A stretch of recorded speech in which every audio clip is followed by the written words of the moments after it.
이 카드 너 어디서 훔친 거야? 조용했던 병원 수납 창구에서 직원이 차갑게 쏘아붙였습니다. 주변 보호자들이 22살 도연이를 쳐다봤죠. 훔친 거 아니에요. 저희 아버지가. 어머, 저거 도난 카드래? 반지하 사는 애가 그런 카드를 어디서 구했대? 도연이는 얼굴이 새하얗게 질렸습니다. 응급실에 누워있는 동생 서진이가 걱정돼 미칠 것 같은데 사람들의 손가락질만 쏟아졌어요. 바로 그 순간이었습니다. 병원 입구로 검은색 벤츠 차량들이 줄지어 들어왔습니다. 정장을 입은 사람들과 경호원들이 급히 병원 안으로 들어왔죠. 그중 회색 머리의 노인이 수납 창구로 다가와 그 카드를 본 순간 손을 덜덜 떨었습니다. 노인의 눈가에 눈물이 맺혔어요. 태식이 아들이구나. 과연 이 카드의 정체는 무엇이었을까요?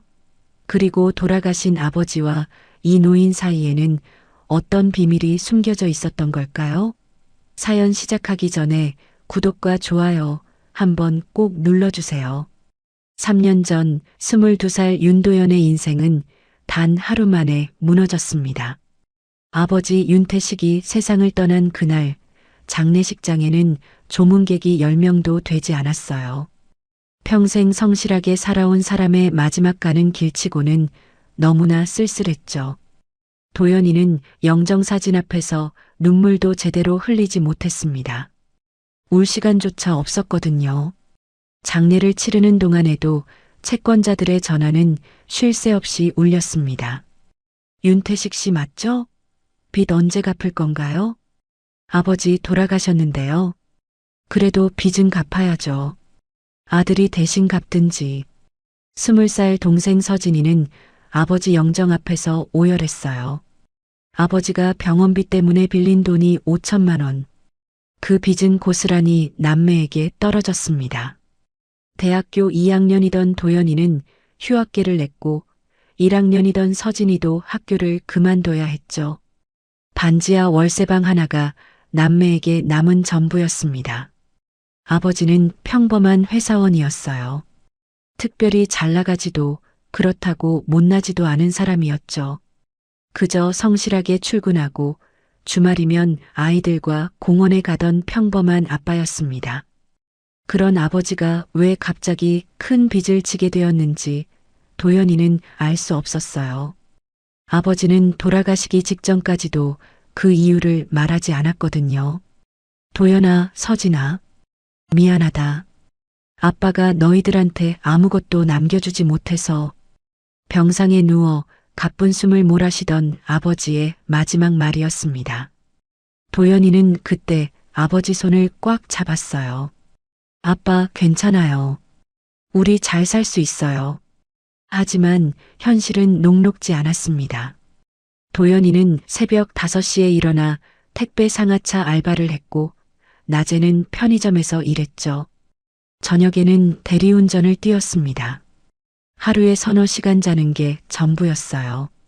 서진이도 카페 알바와 과외를 병행하며 생활비를 벌었습니다. 남매는 하루하루를 버티듯 살아갔어요. 그렇게 3년이 흘렀습니다. 빚은 절반 정도 갚았지만 남매의 몸과 마음은 너덜너덜해져 있었죠. 특히 서진이는 과로로 몸이 많이 상한 상태였습니다. 얼굴은 창백했고 계단을 오를 때마다 숨이 찼어요. 도연이가 병원에 가보자고 했지만 서진이는 고개를 저었습니다. 오빠 괜찮아. 그냥 피곤한 거야. 서진아, 내 얼굴색 봐. 이거 정상 아니야. 병원비 아까워. 그 돈으로 빚 갚자. 도연이는 동생의 고집을 꺾을 수 없었어요. 사실 자신도 병원비가 부담스러웠거든요.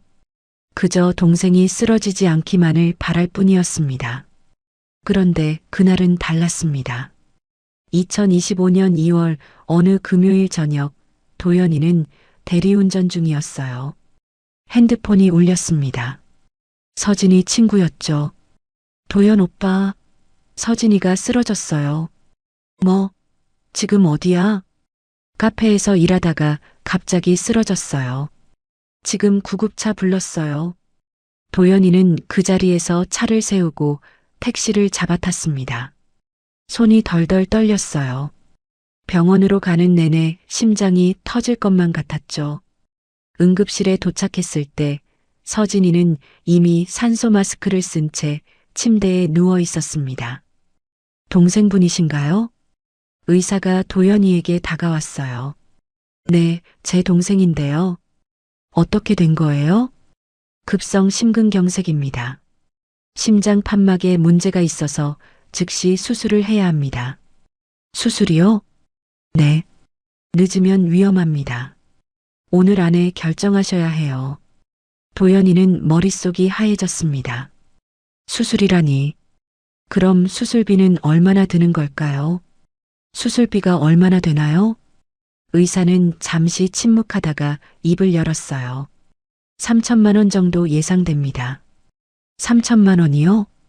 도연이는 그 자리에서 주저앉을 뻔했습니다. 3천만 원. 지금 통장에 있는 돈은 3만 원이 전부였어요. 3년간 빚을 갚느라 저축은 꿈도 못 꿨죠. 보험도 없었습니다. 아버지가 돌아가시면서 보험료를 내지 못해 해지된 상태였거든요. 선생님, 그럼 수술비를 언제까지 내야 하나요? 오늘 안에 결제가 되어야 수술을 진행할 수 있습니다. 환자분 상태가 심각해서요. 오늘이요? 오늘 안에요? 네. 죄송하지만 그게 규정입니다. 의사는 차트를 들고 사라졌어요. 도연이는 응급실 복도에 주저앉았습니다. 3천만 원. 어디서 구한단 말인가요? 은행 대출은 이미 한도가 꽉 찼고 카드론도 마찬가지였어요. 친구들에게 빌릴 수도 없었습니다. 모두 자기 생활하기도 바쁜 또래들이었거든요. 도연이는 떨리는 손으로 핸드폰을 꺼냈습니다. 연락처를 하나하나 확인했어요. 아버지 친구 몇 명, 먼 친척들. 그들에게 전화를 걸기 시작했죠. 여보세요, 큰아버지. 저 도연이에요. 오, 도연이구나. 무슨 일이야? 동생이 쓰러져서 수술을 해야 하는데요. 혹시 돈 좀 빌려주실 수 있으세요? 전화기 너머로 침묵이 흘렀습니다. 그리고 한숨 소리가 들렸어요. 도연아, 미안하다. 큰아버지도 지금 사정이 어려워서 말이야.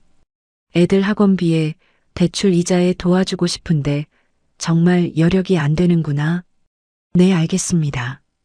도연이는 전화를 끊었습니다. 다음 번호로 전화를 걸었어요. 아버지 친구분이었죠. 여보세요, 김 사장님. 저 태식이 아들 도연이에요. 아, 도연이. 오랜만이네. 무슨 일이야? 동생이 위급해서 수술비가 필요한데요. 혹시 도와주실 수 있으세요? 도연아. 미안하다. 나도 요즘 사업이 안 좋아서 말이야. 직원 월급 주기도 빠듯한 형편이거든. 정말 미안하다. 또 거절이었습니다. 도연이는 눈물이 날 것 같았어요. 하지만 울 수는 없었습니다. 동생을 살려야 했거든요. 전화를 계속 걸었죠. 10통, 20통. 하지만 돌아오는 대답은 모두 같았습니다. 미안하다. 우리도 어렵다. 나중에 여유 생기면 연락할게. 도연이는 핸드폰을 내려놓았어요. 더 이상 전화할 사람이 없었습니다. 응급실 복도는 차가웠고 형광등 불빛은 너무 밝았죠. 도연이는 두 손으로 얼굴을 감쌌습니다. 이제 어떡하죠? 동생을 그냥 보내야 하나요? 오빠. 희미한 목소리가 들렸어요. 서진이었습니다. 도연이는 급히 침대로 다가갔죠. 서진아, 괜찮아? 오빠, 나 죽는 거야? 서진이의 눈에서 눈물이 흘러내렸습니다. 산소 마스크 너머로 동생의 창백한 얼굴이 보였어요. 도연이는 동생의 손을 꽉 잡았습니다. 아니야. 절대 그런 일 없어. 내가 꼭 살릴 거야. 수술비 어떻게? 걱정 마. 오빠가 다 해결할게. 하지만 도연이 자신도 어떻게 해결할지 몰랐습니다. 그저 동생을 안심시키기 위한 거짓말이었어요. 서진이는 힘없이 고개를 끄덕였고 다시 눈을 감았습니다. 도연이는 복도로 나왔어요. 벽에 기대서서 천천히 주저앉았죠. 아버지, 저 어떡하면 좋아요. 도연이는 속으로 아버지를 불렀습니다. 3년 전 돌아가신 아버지. 그 아버지가 살아계셨다면 이런 일은 없었을 거예요. 아니, 어쩌면 아버지도 어쩔 수 없었을지 모르죠. 아버지 역시 돈 때문에 고생하다 돌아가셨으니까요.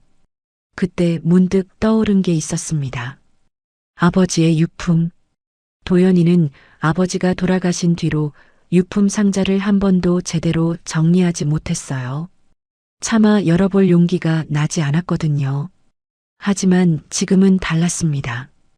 혹시 아버지가 뭔가 남겨두신 게 있을지도 몰랐죠. 도연이는 택시를 타고 집으로 향했습니다. 반지하 방문을 열고 들어가 옷장 위에 있는 상자를 꺼냈어요. 먼지가 쌓인 낡은 종이 상자였습니다. 뚜껑을 열자 아버지의 낡은 시계, 안경, 그리고 몇 장의 사진이 나왔죠. 도연이는 하나하나 꺼내며 눈물을 참았습니다. 그때 상자 밑바닥에서 작은 봉투가 나왔어요. 노란색 봉투였습니다. 도연이는 봉투를 열었죠. 안에는 낡은 카드 한 장과 쪽지가 들어 있었습니다.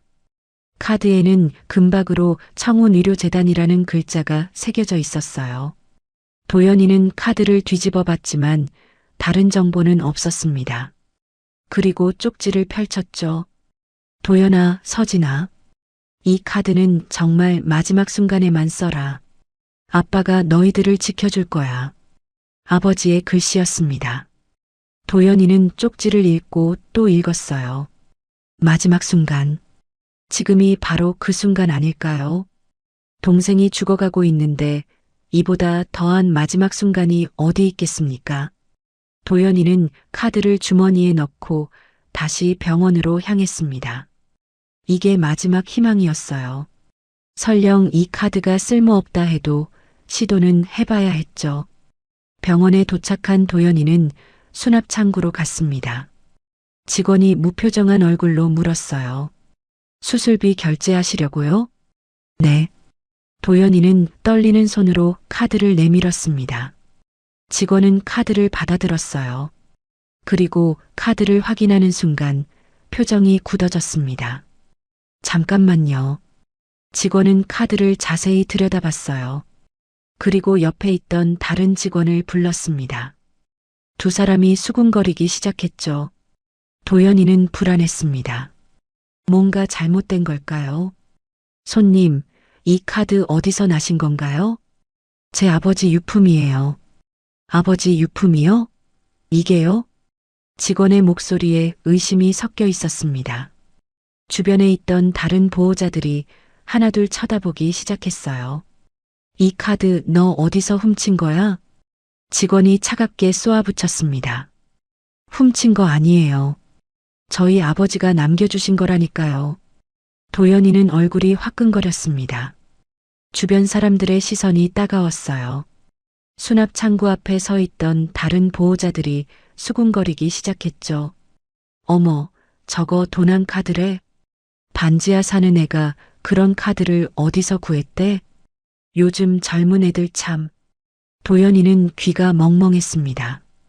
손가락질하는 사람들, 비웃는 눈빛들. 이 모든 게 너무 억울했어요. 자신은 아무 잘못도 하지 않았는데 말이죠. 그저 아버지가 남긴 카드로 동생 수술비를 내려 했을 뿐인데 도둑 취급을 받고 있었습니다. 손님, 잠시만 기다려주세요. 확인 좀 해봐야겠습니다. 직원은 카드를 들고 사무실 안쪽으로 사라졌어요. 도연이는 그 자리에 서서 기다렸습니다. 시간이 너무 천천히 흘렀죠. 1분, 2분, 3분. 기다리는 동안 주변 사람들의 수군거림은 계속됐습니다. 저 나이에 벌써 저런 짓을 하다니. 부모가 어떻게 키웠길래. 쯧쯧, 요즘 젊은이들 도덕성이 바닥이야. 도연이는 두 주먹을 꽉 쥐었어요. 당장이라도 소리치고 싶었습니다. 자신은 도둑이 아니라고, 이 카드는 정말 아버지 유품이라고. 하지만 입을 열 수 없었죠. 어차피 아무도 믿어주지 않을 테니까요. 잠시 후 직원이 돌아왔습니다. 뒤따라 보안팀으로 보이는 남자 2명이 함께 왔어요.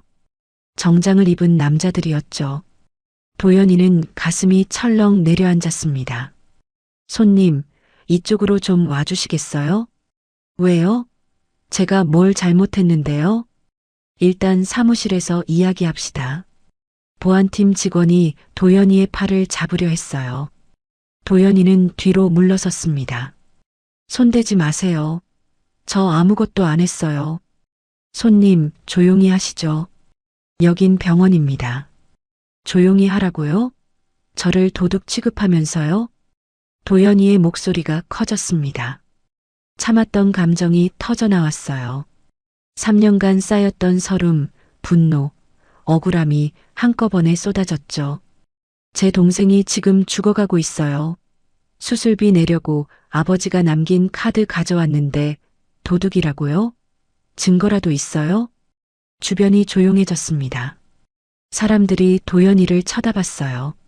하지만 그 눈빛에는 동정보다 호기심이 더 많았습니다. 구경거리를 보듯 도연이를 바라보고 있었죠. 손님, 진정하세요. 우리도 규정에 따라 확인하는 겁니다. 규정이요? 그럼 제 동생은요? 제 동생은 누가 책임져요? 도연이는 눈물이 날 것 같았어요. 하지만 울 수 없었습니다. 여기서 무너지면 안 됐거든요. 도연이는 깊게 숨을 들이마셨습니다.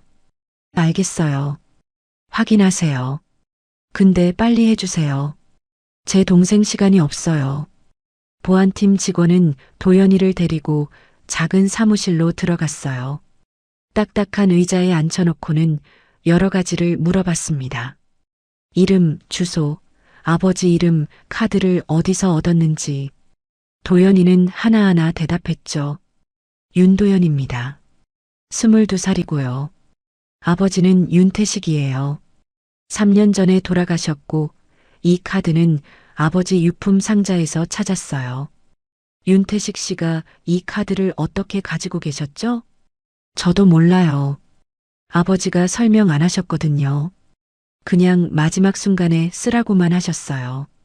직원은 고개를 갸웃거렸습니다. 그리고 전화기를 들더니 어디론가 전화를 걸었어요. 네, 청운의료재단 카드건으로 연락드립니다. 환자 보호자가 이 카드로 결제하려는데, 네, 확인 부탁드립니다. 전화 통화가 끝나고 직원은 도연이를 쳐다봤어요. 잠시만 기다려주세요. 재단 측에서 확인 중입니다. 얼마나 걸리는데요? 글쎄요. 5분에서 10분 정도. 도연이는 한숨을 쉬었습니다. 5분, 10분. 그 시간도 아까웠어요. 지금 이 순간에도 서진이는 응급실에서 고통받고 있을 텐데 말이죠. 도연이는 시계를 쳐다봤습니다. 벌써 밤 9시가 넘었어요. 사무실 안은 조용했습니다. 벽시계 소리만 똑딱똑딱 울릴 뿐이었죠. 도연이는 의자에 앉아 무릎을 꿇어 안았어요. 머릿속이 복잡했습니다. 만약 이 카드가 정말 쓸 수 없는 거라면 어떡하죠? 그럼 서진이는 어떻게 되는 건가요? 아버지, 이 카드가 뭐예요? 대체 왜 이런 걸 남기신 거예요? 도연이는 속으로 아버지를 원망했습니다. 차라리 카드 같은 거 남기지 말고 돈을 남겨주시지. 이렇게 희망 고문을 당하느니 처음부터 없는 게 나았을 거예요. 하지만 동시에 미안한 마음도 들었습니다. 아버지도 어쩔 수 없었을 거예요. 돈이 없어서 이런 카드라도 남긴 거겠죠. 10분이 지났습니다. 직원의 전화기가 울렸어요. 직원은 전화를 받더니 뭔가 이야기를 나눴습니다. 도연이는 귀를 쫑긋 세웠죠. 네, 알겠습니다. 네네, 확인했습니다. 전화가 끊어졌습니다. 직원은 도연이를 쳐다봤어요. 표정이 묘했습니다. 손님, 일단 수납 창구로 가시죠. 그럼 카드 쓸 수 있는 거예요? 그건 재단 측에서 직접 확인하신다고 합니다. 직접 확인한다고요? 도연이는 무슨 뜻인지 몰랐어요. 하지만 일단 사무실에서 나올 수 있다는 게 다행이었습니다. 도연이는 직원을 따라 다시 수납 창구로 향했죠. 주변 사람들이 여전히 수군거리고 있었어요. 뭐래? 카드 쓸 수 있대? 아니, 아직 모른대. 진짜 도둑질한 거 아니야? 도연이는 그들을 무시했습니다. 지금은 그런 것에 신경 쓸 여유가 없었어요. 수납 창구 앞에 서서 기다렸죠. 직원은 컴퓨터를 들여다보며 뭔가 확인하고 있었습니다. 바로 그때였습니다. 병원 입구 쪽에서 웅성거리는 소리가 들렸어요. 사람들이 밖을 쳐다보기 시작했죠. 도연이도 고개를 돌려 창밖을 봤습니다. 검은색 차량 한 대가 병원 앞에 멈춰 섰어요. 고급스러운 세단이었습니다. 그리고 곧이어 또 다른 차량이 들어왔죠. 그것도 똑같은 검은색 세단이었어요. 한 대, 두 대, 세 대. 순식간에 5대의 차량이 병원 앞마당을 가득 메웠습니다. 저게 뭐야? 무슨 일이지? 사람들이 수군거렸어요. 도연이도 어리둥절했습니다. 저 차들은 대체 뭘까요? 차 문이 열리고 정장을 입은 사람들이 내렸어요. 모두 깔끔한 양복 차림이었죠. 그리고 그들 사이에서 한 명의 노인이 내렸습니다. 회색 머리에 고급 양복을 입은 노인이었어요. 나이는 70대쯤 되어 보였습니다. 노인은 지팡이를 짚고 천천히 병원 안으로 들어왔죠. 양쪽으로 경호원들이 따라붙었어요. 병원 로비가 순식간에 조용해졌습니다. 모두가 노인을 쳐다봤어요. 노인의 분위기가 심상치 않았거든요. 평범한 환자 보호자가 아니라는 게 한눈에 보였죠. 노인은 수납 창구 쪽으로 걸어왔어요. 그리고 도연이 근처에서 멈춰 섰습니다. 노인의 눈빛이 수납 창구 위에 놓인 카드를 향했어요. 금박으로 빛나는 청운의료재단 카드였죠. 노인은 그 카드를 보는 순간 멈칫했습니다. 손이 미세하게 떨렸어요. 지팡이를 쥔 손에 힘이 들어갔죠. 노인은 천천히 카드에 다가가 집어들었습니다. 이게 어떻게... 노인의 목소리가 떨렸어요. 카드를 뒤집어 보고 다시 앞면을 봤습니다. 그리고 주변을 둘러보더니 도연이와 눈이 마주쳤죠.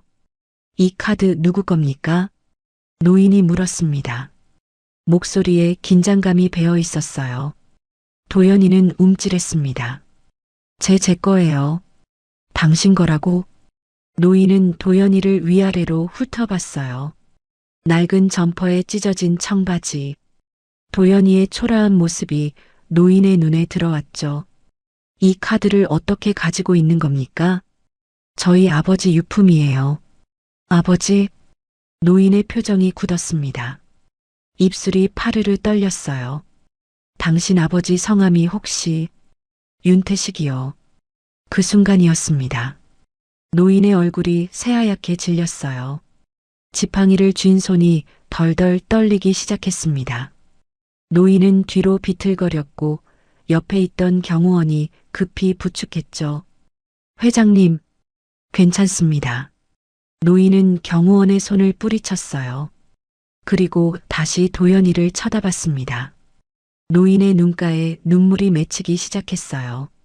태식이 윤태식의 아들이라고요? 네, 그런데요. 도연이는 영문을 몰랐습니다. 이 노인은 대체 누구죠? 왜 아버지 이름을 듣고 저런 반응을 보이는 걸까요? 노인은 도연이에게 한 걸음 다가왔어요. 태식이는 지금 어디 있습니까?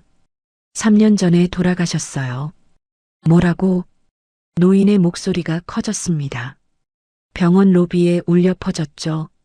주변 사람들이 모두 쳐다봤어요. 죽었다고? 태식이가? 네. 노인은 그 자리에서 주저앉을 듯 비틀거렸습니다. 경호원들이 급히 노인을 붙잡았어요. 노인의 눈에서 눈물이 주르륵 흘러내렸습니다. 아니, 그럴 리가. 내가 찾고 있었는데 내가. 노인은 중얼거렸어요. 도연이는 당황스러웠습니다. 이 상황이 도대체 뭔가요?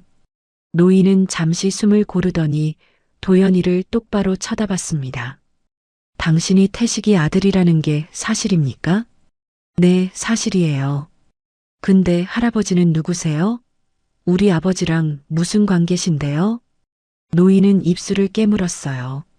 그리고 천천히 입을 열었습니다. 나는 청운의료재단 이사장 박정훈입니다. 그리고 노인은 잠시 말을 멈췄어요. 눈물을 닦았습니다. 윤태식은 내 아들이었습니다. 아들이요? 도연이는 귀를 의심했습니다. 지금 이 노인이 뭐라고 한 거죠? 아버지가 이 사람의 아들이었다고요? 그럼 이 노인은 자신의 할아버지라는 건가요? 무슨 소리세요? 우리 아버지 부모님은 진작에 돌아가셨어요. 제가 태어나기도 전에요. 그건 그렇게 알고 있었겠죠. 박정훈 회장은 깊은 한숨을 내쉬었습니다. 주름진 손으로 얼굴을 쓸어내렸어요. 태식이가 그렇게 말했을 겁니다. 하지만 사실은 달라요. 나는 살아있었고 지금도 살아있습니다. 말도 안 돼요. 그럼 왜 우리 아버지는 할아버지가 돌아가셨다고 했어요? 왜 우리한테 할아버지 이야기를 한 번도 안 하신 거예요? 도연이의 목소리가 떨렸습니다. 머릿속이 복잡했어요. 이게 다 무슨 상황인가요? 갑자기 나타난 할아버지라니 믿을 수가 없었습니다. 박 회장은 천천히 입을 열었어요. 그건 내 잘못입니다. 모두 내 탓이에요. 무슨 말씀이세요? 태식이가 25살 때였습니다. 그 아이가 여자를 데려왔어요. 결혼하고 싶다고 했죠. 박 회장의 목소리에 후회가 묻어났어요. 하지만 나는 반대했습니다. 그 여자가 가난한 집안 출신이었거든요. 나는 태식이가 재단을 이어받기를 바랐어요. 그러려면 재벌가나 의사 집안과 혼인해야 한다고 생각했죠. 도연이는 숨을 죽이고 들었습니다. 아버지의 과거 이야기였어요. 한 번도 들어본 적 없는 이야기였죠. 태식이는 내 말을 듣지 않았습니다. 사랑하는 사람과 결혼하겠다고 버텼어요. 나는 화가 났죠. 호적에서 파내겠다고, 한 푼도 주지 않겠다고 소리쳤습니다. 박 회장의 눈에서 또 눈물이 흘렀어요. 그날 밤 태식이는 집을 나갔습니다. 그리고 다시는 돌아오지 않았어요. 나는 그 아이가 곧 돌아올 줄 알았습니다. 돈이 없으면 결국 돌아올 거라고 생각했죠. 하지만 태식이는 돌아오지 않았어요. 주변 사람들이 숨죽여 듣고 있었습니다. 수납 창구 앞은 조용했어요. 박 회장의 목소리만 들렸죠. 2년이 지나고 3년이 지나고 10년이 지났습니다. 나는 사람을 시켜 태식이를 찾았어요. 하지만 태식이는 이름을 바꾸고 흔적을 지우고 살았습니다. 찾을 수가 없었죠. 그럼 우리 아버지는 30년 넘게 혼자 사신 거예요? 그렇습니다. 나는 늦게야 깨달았어요. 내가 얼마나 잘못했는지. 하지만 그때는 이미 늦었습니다. 박 회장은 도연이를 바라봤어요. 태식이가 행복했습니까? 도연이는 대답할 수 없었습니다. 행복했냐고요. 아버지는 매일 새벽같이 일어나 출근했고 밤늦게 돌아왔어요. 주말에도 쉬지 못했죠. 병에 걸렸을 때는 병원비가 없어서 고통스러워했습니다. 그게 행복이었을까요? 아버지는 우리를 사랑하셨어요. 힘들어도 웃으셨고 우리한테 미안하다고 하지 않으셨어요. 그렇군요. 박 회장은 고개를 떨어뜨렸습니다. 어깨가 떨렸어요. 내가 그 아이를 그렇게 만든 겁니다. 내 고집 때문에, 내 욕심 때문에. 경호원들이 박 회장을 부축했어요. 박 회장은 손을 내저으며 일어섰습니다. 그리고 도연이에게 물었죠. 태식이는 마지막에 뭐라고 하셨습니까? 미안하다고 하셨어요. 우리한테 아무것도 못 남겨줘서 미안하다고. 아무것도 못 남겨줬다고? 박 회장은 쓴웃음을 지었어요. 그 아이는 끝까지 나를 원망하지 않았군요. 자기가 가난한 게 내 탓인데 자기 탓이라고 생각했던 거예요. 박 회장은 주머니에서 손수건을 꺼내 눈물을 닦았습니다. 그리고 주변을 둘러봤어요. 수납 창구 직원, 보안팀, 구경하던 사람들이 모두 서 있었죠. 여기 병원장은 어디 있습니까? 박 회장의 목소리가 바뀌었어요. 부드러웠던 목소리가 단호해졌습니다. 경호원 한 명이 재빨리 전화를 걸었어요. 회장님께서 오셨습니다. 즉시 내려오십시오. 1분도 안 돼서 정장을 입은 남자가 엘리베이터에서 뛰어나왔습니다. 병원장이었어요. 숨을 헐떡이며 박 회장 앞에 섰죠. 회장님, 어쩐 일이십니까? 이 젊은이 동생이 응급수술이 필요하다고 들었습니다. 박 회장은 도연이를 가리켰어요. 네, 그렇습니다만. 지금 당장 최고의 의료진을 투입하십시오. 비용은 전액재단에서 부담합니다. 네, 회장님 그게 못 들으셨습니까? 지금 당장이라고 했습니다. 박 회장의 목소리에는 권위가 실려 있었어요. 병원장은 황급히 고개를 숙였습니다. 알겠습니다. 즉시 준비하겠습니다. 병원장은 주변 직원들에게 소리쳤어요. 빨리 움직여. 최고의 심장외과 팀 소집하고 수술실 준비해. 직원들이 분주하게 움직이기 시작했습니다. 아까까지 도연이를 의심하던 수납창구 직원은 얼굴이 새파랗게 질렸어요. 박 회장이 그 직원을 쳐다봤습니다. 당신은 이 젊은이를 도둑 취급했다고 들었습니다. 그게 죄송합니다. 제가 몰라 뵙고 사과는 이 젊은이한테 하십시오. 나한테 할 게 아니라. 직원은 떨리는 목소리로 도연이에게 고개를 숙였어요. 정말 죄송합니다. 제가 실수했습니다. 도연이는 어안이 벙벙했습니다. 상황이 너무 급격하게 바뀌었어요.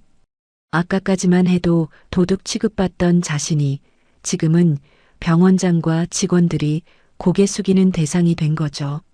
할아버지. 도연이는 박 회장을 불렀어요. 처음으로 할아버지라는 호칭을 사용했습니다. 박 회장은 도연이를 돌아봤죠. 눈빛이 부드러워졌어요. 고맙습니다. 정말 감사합니다. 도연이의 목소리가 떨렸습니다. 눈물이 쏟아질 것 같았어요. 3년간 혼자 버텨왔던 시간들, 아무도 도와주지 않던 외로움, 동생을 잃을지도 모른다는 두려움. 그 모든 게 한꺼번에 무너져 내렸습니다. 박 회장은 도연이의 어깨에 손을 올렸어요. 고맙긴요. 내가 미안합니다. 진작 찾았어야 했는데 태식이를 잃고 이제야 당신들을 만나다니. 할아버지는 몰랐잖아요. 아버지가 숨으셨으니까요. 아니요. 내가 더 노력했어야 했습니다. 내 자존심 때문에, 내 고집 때문에 제대로 찾지 못했어요. 박 회장은 깊게 한숨을 쉬었습니다. 당신 이름이 뭡니까? 윤도연이요. 도연이라 좋은 이름이군요. 동생은요? 윤서진이요. 20살이에요. 서진이. 그 아이도 좋은 이름을 가졌네요. 박 회장은 잠시 생각에 잠겼어요. 그리고 경호원에게 말했습니다. 비서실장한테 연락해. 오늘부터 도연이와 서진이는 우리 가족입니다. 필요한 모든 지원을 준비하라고 전하세요. 알겠습니다, 회장님. 경호원이 전화를 걸었어요. 박 회장은 다시 도연이를 봤습니다. 도연아, 너무 놀랐죠? 네, 아직도 믿기지가 않아요. 당연합니다. 나도 마찬가지예요. 오늘 아침까지만 해도 이런 일이 생길 줄 몰랐으니까. 박 회장은 의자에 앉았어요. 갑자기 피곤해 보였습니다. 사실 나는 오늘 정기 검진 때문에 이 병원에 왔어요. 우리 재단 병원이니까요. 그런데 수납 창구에서 소란이 났다는 연락을 받았죠. 누가 재단 카드를 가져왔다고. 그게 저였군요. 그렇습니다. 처음에는 정말 도난당한 줄 알았어요. 그 카드는 태식이한테만 준 특별한 카드였거든요. 아버지한테만요? 네. 30년 전 태식이가 집을 나가던 날 밤이었습니다. 나는 화가 나서 소리를 질렀지만 마음 한편으로는 불안했어요. 그래서 몰래 태식이 방에 카드를 넣어뒀죠. 박 회장은 카드를 들어 올렸어요. 이 카드는 재단 이사장 직속 카드입니다. 한도도 없고 어디서든 쓸 수 있어요. 태식이가 정말 힘들 때 쓰라고 만든 거였죠. 그런데 아버지는 30년 동안 안 쓰셨어요. 그게 태식이에요. 그 아이는 자존심이 강했습니다. 내가 준 카드는 절대 안 쓰겠다고 생각했을 거예요. 박 회장의 목소리가 갈라졌어요. 죽을 때까지 안 쓰고 아들한테 물려줬군요. 정말 마지막 순간에만 쓰라고. 내 쪽지에 그렇게 써 있었어요. 도연이는 주머니에서 쪽지를 꺼냈습니다. 박 회장은 쪽지를 받아 읽었어요. 정말 마지막 순간에만 써라. 아빠가 너희들을 지켜줄 거야. 쪽지를 읽던 박 회장의 손이 떨렸습니다. 이 글씨 태식이 글씨군요. 네. 마지막까지 자식들 걱정을 했구나. 이 바보 같은 아이가. 박 회장은 쪽지를 품에 넣었어요. 눈물을 닦았습니다. 도연아. 네, 할아버지. 이제부터 당신들은 혼자가 아닙니다. 내가 있어요. 늦었지만 이제라도 당신들을 지켜주고 싶습니다. 할아버지. 도연이는 더 이상 참을 수 없었어요. 눈물이 주르륵 흘러내렸습니다. 3년간 울지 못했던 눈물이었어요. 아버지가 돌아가셨을 때도, 빚쟁이들한테 시달릴 때도, 동생이 쓰러졌을 때도 울지 못했습니다. 울면 무너질 것 같아서, 울면 다시 일어날 수 없을 것 같아서 참았죠. 하지만 지금은 달랐어요. 이제 혼자가 아니었습니다. 할아버지가 있었어요. 도연이는 그 자리에 주저앉아 소리내어 울었습니다. 박 회장은 도연이의 머리를 쓰다듬었어요. 주름진 손이 따뜻했습니다. 울어도 괜찮아요. 이제 다 괜찮을 겁니다.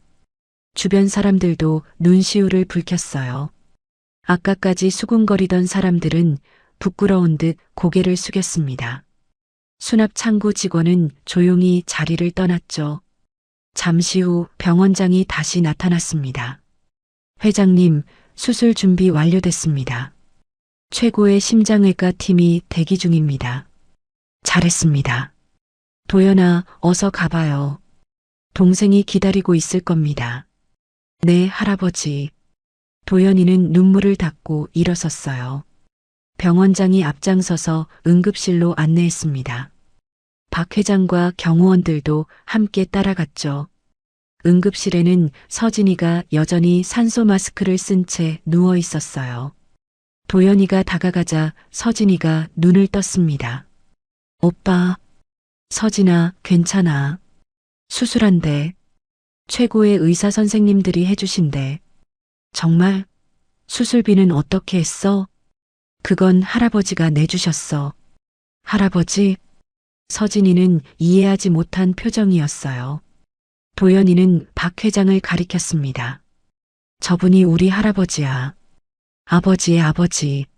서진이는 박 회장을 봤어요. 박 회장은 서진이에게 다가가 손을 잡았습니다. 서진아, 나는 내 할아버지란다. 미안하구나. 이제야 너희를 만나서. 서진이의 눈에서 눈물이 흘렀어요. 할아버지, 정말 할아버지세요? 그렇단다. 이제 걱정하지 마라. 할아버지가 다 해결해 줄게. 서진이는 고개를 끄덕였어요. 그리고 다시 눈을 감았습니다.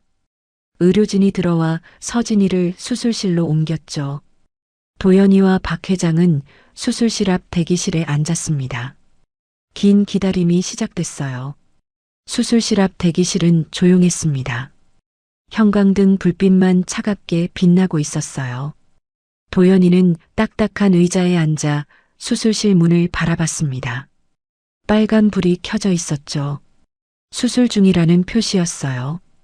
박 회장은 도연이 옆에 앉아 있었습니다. 경호원들은 조금 떨어진 곳에서 대기하고 있었어요. 둘 사이에는 침묵이 흘렀습니다. 어색한 침묵이 아니라 서로를 이해하는 침묵이었죠. 1시간쯤 지났을까요? 박 회장이 먼저 입을 열었어요. 도연아, 그동안 어떻게 살았니? 네. 태식이가 돌아가시고 나서 말이야. 너희 남매가 어떻게 살아왔는지 궁금하구나. 도연이는 잠시 생각했습니다. 뭐부터 말해야 할까요? 3년간의 시간이 머릿속을 스쳐 지나갔어요. 처음에는 정말 막막했어요. 아버지 장례도 제대로 못 치렀고 빚쟁이들은 매일 전화했죠. 저는 대학교 2학년이었는데 휴학했어요. 서진이도 1학년 마치고 학교 그만뒀고요. 학교를 그만뒀다고? 박 회장의 목소리에 안타까움이 묻어났습니다. 네.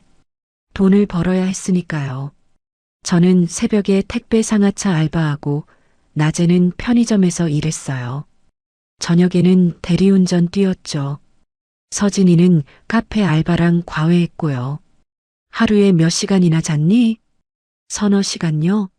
많이 자면 5시간. 박 회장은 입술을 깨물었어요. 주먹을 꽉 쥐었습니다. 미안하다. 정말 미안하구나. 할아버지 잘못 아니에요. 할아버지는 저희가 있는 줄도 몰랐잖아요. 아니야. 내 잘못이야. 태식이를 찾으려고 더 노력했어야 했어. 고집 부리지 말고 먼저 손 내밀었어야 했는데. 박 회장의 목소리가 떨렸어요. 30년이야. 30년 동안 내 아들이 어디서 어떻게 사는지도 몰랐어. 손주들이 있는지도 몰랐고 그 아이가 죽어가는데도 옆에 없었어. 할아버지, 나는 평생 의료재단을 키웠어요. 수많은 사람들을 살렸다고 자부했죠. 하지만 정작 내 아들은 못 살렸어. 돈이 없어서 제대로 된 치료도 못 받고 세상을 떠났잖니. 도연이는 할아버지의 손을 잡았습니다. 주름진 손이 차가웠어요. 아버지는 행복하셨어요. 힘들었지만 저희랑 있을 때는 웃으셨거든요. 정말 그랬니? 네. 아버지는 항상 말씀하셨어요. 가족이 있어서 행복하다고. 돈은 없어도 우리가 있어서 외롭지 않다고. 박 회장은 고개를 끄덕였어요. 눈물을 닦았습니다. 태식이다운 말이구나. 그 아이는 어렸을 때부터 그랬어요. 돈보다 사람이 중요하다고 했죠. 나는 그게 이해가 안 됐어. 돈이 있어야 사람도 지킬 수 있다고 생각했거든. 틀린 말은 아니에요. 실제로 저희는 돈이 없어서 고생했으니까요. 하지만 태식이 말도 맞았어요. 돈이 아무리 많아도 가족이 없으면 외롭거든. 나는 평생 재단을 키우느라 가족을 잃었어. 박 회장은 창밖을 바라봤습니다. 태식이 어머니는 15년 전에 돌아가셨어요. 암이었죠. 마지막까지 태식이를 그리워했어. 아들을 찾아달라고 울면서 부탁했지만 나는 고집을 꺾지 않았어요. 할머니가, 그래, 내 할머니야. 착한 사람이었어. 태식이가 집을 나간 뒤로 매일 울었죠. 아들이 잘 먹고 있는지 건강한지 걱정했어. 돌아가시기 직전에도 태식이 이름을 부르셨어. 도연이는 가슴이 먹먹했습니다. 한 번도 만나보지 못한 할머니였어요. 아버지도 자신도 서진이도 할머니 얼굴을 본 적이 없었죠. 할아버지도 많이 외로우셨겠어요.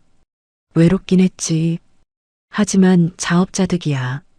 내가 선택한 결과니까. 박 회장은 도연이를 돌아봤어요. 도연아, 내 아버지는 마지막에 뭐라고 하셨니? 나한테 전할 말은 없었니? 도연이는 고개를 저었습니다. 할아버지 이야기는 한 번도 안 하셨어요.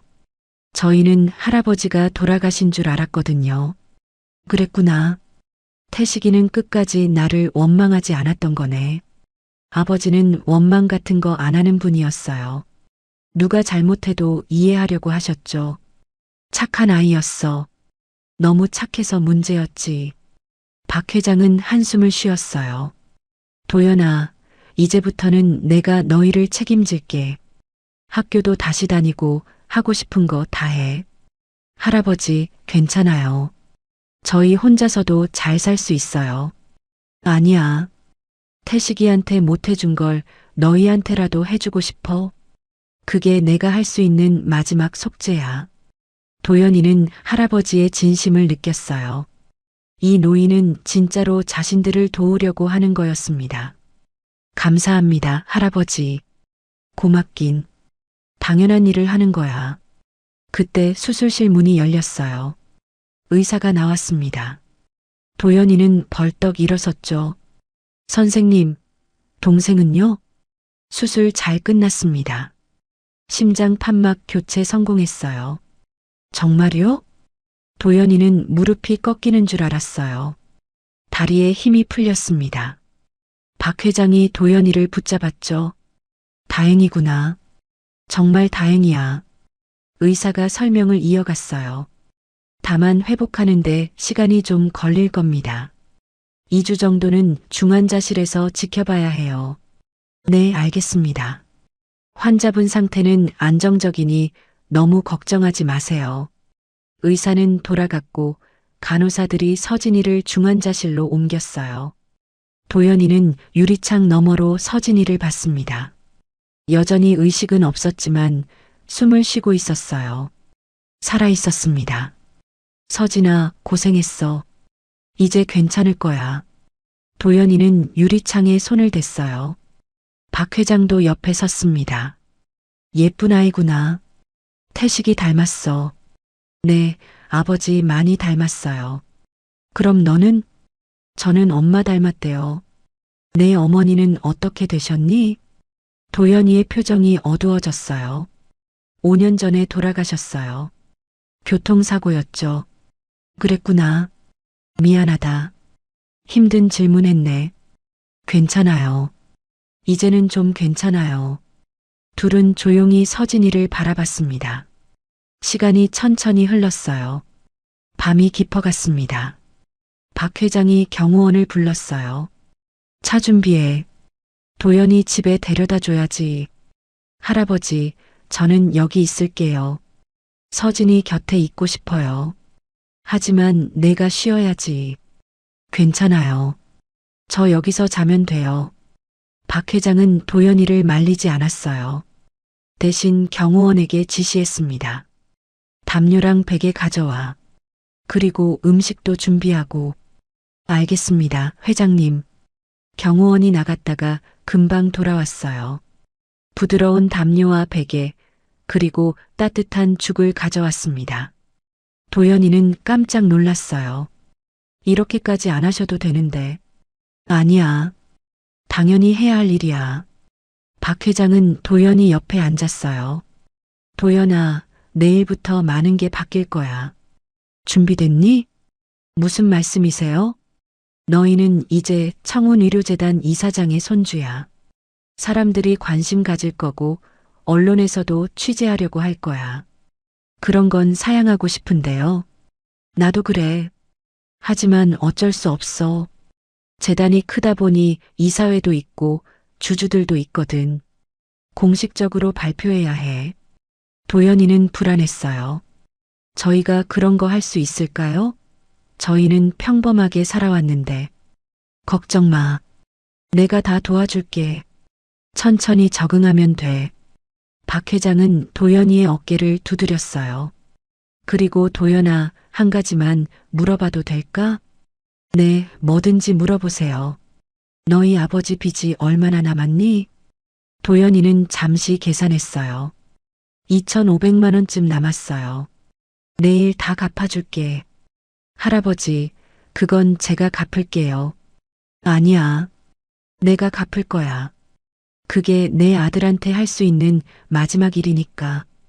도연이는 더 이상 반대하지 않았어요. 할아버지의 눈빛에서 진심을 봤거든요. 감사합니다. 고맙긴. 그리고 도연아, 내일부터 반지하는 나와야겠구나. 네. 새 집을 마련해 줄게. 서진이가 태어나면 편하게 쉴 수 있는 곳으로. 할아버지, 그건 너무 과한 것 같아요. 과하지 않아. 내 손주들이 반지하에서 사는 건 말이 안 되지. 태식이도 그걸 원하지 않을 거야. 박 회장은 일어섰어요. 오늘은 늦었으니 이만 가봐야겠구나. 내일 아침에 다시 올게. 네, 할아버지. 조심히 들어가세요. 박 회장은 도연이의 머리를 쓰다듬었어요. 잘 자거라. 서진이 곁에서 편히 쉬어. 네, 할아버지도 편히 쉬세요. 박 회장은 경호원들과 함께 병원을 나갔어요. 도연이는 혼자 남았습니다. 조용한 중환자실 앞이었죠. 도연이는 의자에 앉아 담요를 덮었어요. 오늘 하루가 꿈만 같았습니다. 아침에는 절망 속에 있었는데 저녁에는 할아버지를 만났어요. 동생은 수술을 받았고 이제 살 수 있게 됐죠. 모든 게 달라졌습니다. 도연이는 주머니에서 아버지 사진을 꺼냈어요. 항상 지갑에 넣고 다니는 사진이었습니다. 낡은 사진 속에서 아버지가 웃고 있었죠. 아버지, 할아버지 만났어요. 아버지시래요. 살아계셨대요. 도연이는 사진에 대고 속삭였어요. 아버지가 남긴 카드 덕분에 서진이 살렸어요. 고맙습니다, 아버지. 끝까지 저희를 지켜주셔서. 눈물이 또 흘렀습니다. 하지만 이번엔 슬픈 눈물이 아니었어요. 감사의 눈물이었죠. 이제 괜찮을 거예요. 할아버지가 도와주신대요. 아버지, 편히 쉬세요. 도연이는 사진을 지갑에 넣었어요. 그리고 담요를 끌어안고 눈을 감았습니다. 오랜만에 편안한 잠이 찾아왔어요. 유리창 너머로 서진이의 모니터 소리가 규칙적으로 들렸습니다. 삑삑삑. 생명의 소리였어요. 도연이는 그 소리를 들으며 잠에 빠져들었습니다. 밤은 깊어갔고 병원은 조용했어요. 하지만 남매의 인생은 이제 막 새롭게 시작되고 있었습니다. 다음 날 아침 도연이는 의자에서 깼습니다.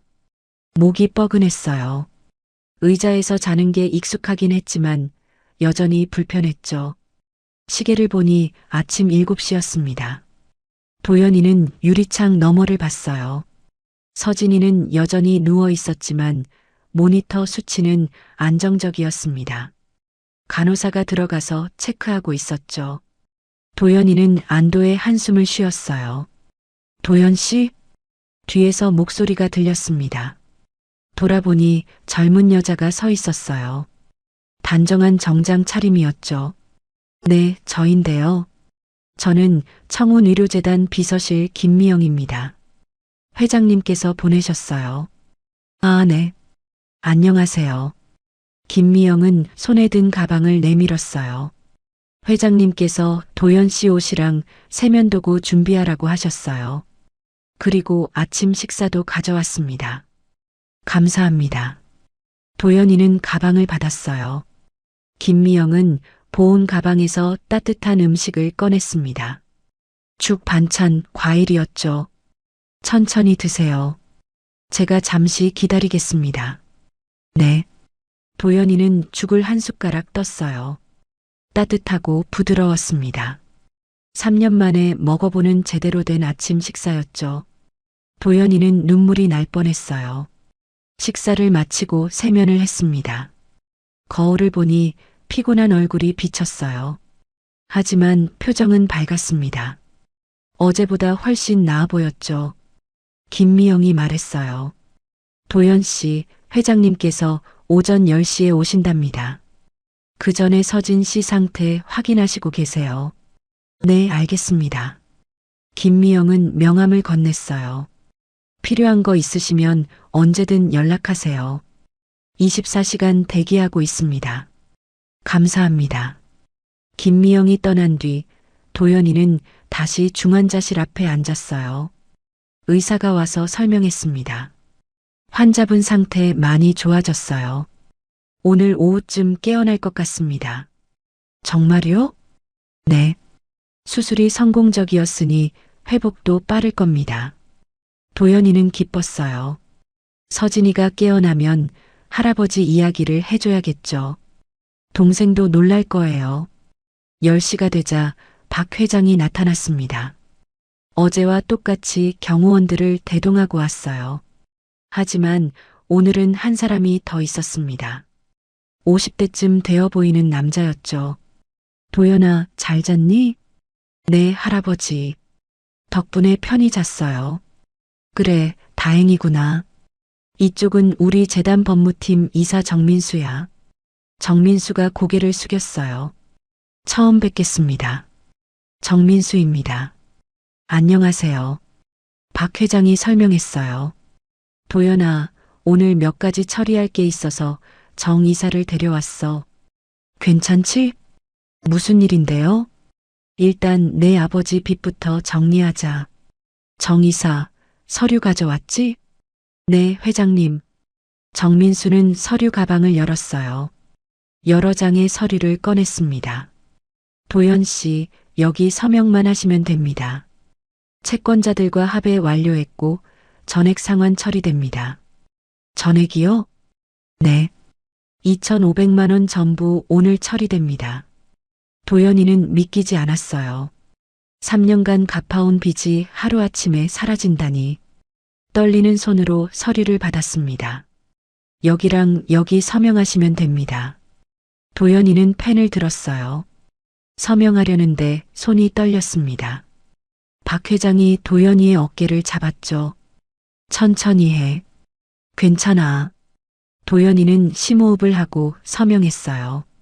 한 획 한 획 정성스럽게 이름을 썼습니다. 서명을 마치자 정민수가 서류를 챙겼어요. 처리 완료됐습니다. 오늘 안으로 모든 채권자에게 입금될 겁니다. 감사합니다. 박 회장이 말했어요. 그리고 도연아, 너희 집 문제도 해결하자. 네. 반지하는 이제 그만 살아야지. 새 집 알아봤어. 박 회장은 태블릿을 꺼냈어요. 사진들이 떴습니다. 깨끗한 아파트 내부였죠. 강남에 있는 30평대 아파트야.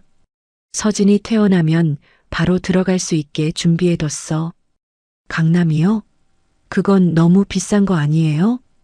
비싸긴 뭐가 비싸. 내 손주들이 살 집인데. 도연이는 사진을 봤어요.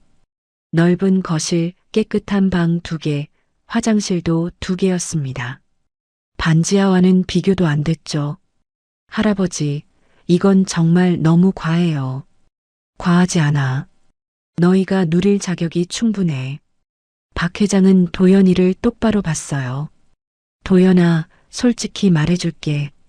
나는 이제 나이가 많아. 언제까지 살지도 모르지. 하지만 살아있는 동안 너희한테 최선을 다하고 싶어.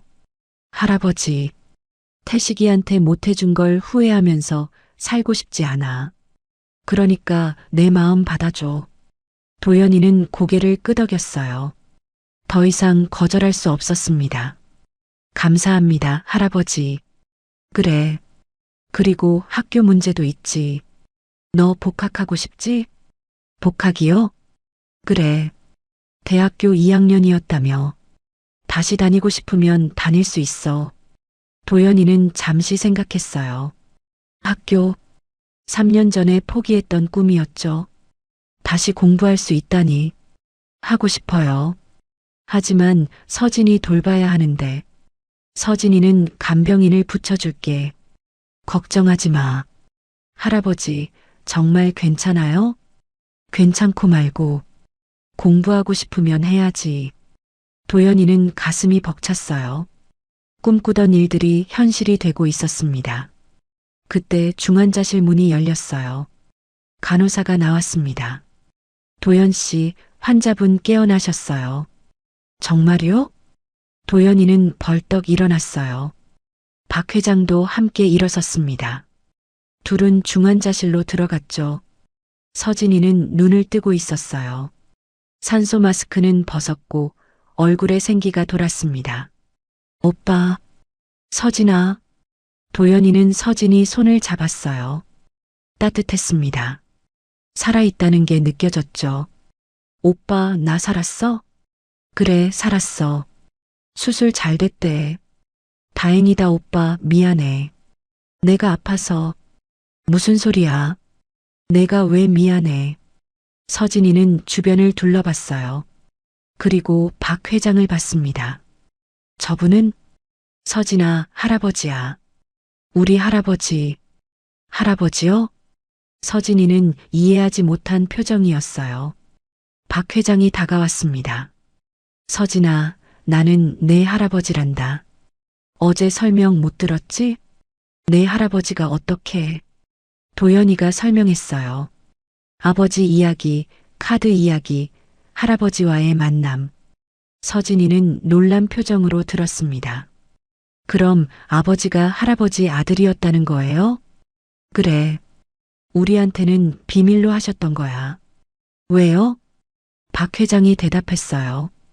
그건 내 잘못이야, 서진아. 내가 너희 아버지를 내쫓았거든. 할아버지가요? 그래. 평생 후회하며 살았어. 하지만 이제 너희를 만났으니 앞으로는 잘해주고 싶구나. 서진이의 눈에 눈물이 고였어요. 할아버지, 정말 할아버지세요? 그렇단다. 이제 할아버지가 너희를 지켜줄게. 서진이는 울음을 터뜨렸어요. 도연이도 눈물을 흘렸습니다. 박 회장은 두 손주를 바라보며 미소 지었죠. 간호사가 들어와 체크했어요. 환자분, 너무 흥분하시면 안 돼요. 아직 회복 중이시니까. 네, 알겠습니다. 서진이는 눈물을 닦았어요. 그리고 도연이를 봤습니다. 오빠, 꿈 아니지? 꿈 아니야. 진짜야. 다행이다. 정말 다행이야. 박 회장이 말했어요. 서진아, 태어나면 새 집으로 갈 거야. 오빠랑 둘이서. 새 집이요? 그래. 강남에 깨끗한 아파트 준비했어. 그리고 학교도 다시 다닐 수 있어. 학교요? 저도요? 당연하지. 둘 다 공부해야지. 서진이는 믿기지 않는다는 표정이었어요. 하지만 곧 웃음을 지었습니다. 3년 만에 처음 보는 밝은 웃음이었죠. 감사합니다, 할아버지. 고맙긴. 당연한 일이야. 박 회장은 시계를 봤어요. 나는 이만 가봐야겠구나. 재단 일이 있어서. 저녁에 다시 올게. 네, 할아버지. 조심히 가세요. 박 회장은 경호원들과 함께 나갔어요. 도연이와 서진이만 남았습니다. 오빠, 왜? 이거 진짜 현실 맞지? 맞아. 현실이야. 서진이는 천장을 봤어요. 아버지가 도와주신 것 같아. 저 하늘에서. 나도 그렇게 생각해. 아버지, 고마워요. 끝까지 우리 지켜주셔서. 도연이도 고개를 끄덕였어요. 아버지는 돌아가셨지만 여전히 자식들을 지키고 있었습니다. 그 카드 한 장으로 말이죠. 서진아, 이제 우리 행복하게 살자. 응, 오빠. 열심히 살자.